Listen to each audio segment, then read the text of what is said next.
बताया पृथ्वी पर क्या हो रहा है।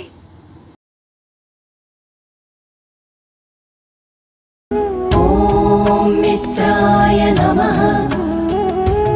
ॐ रवये नमः।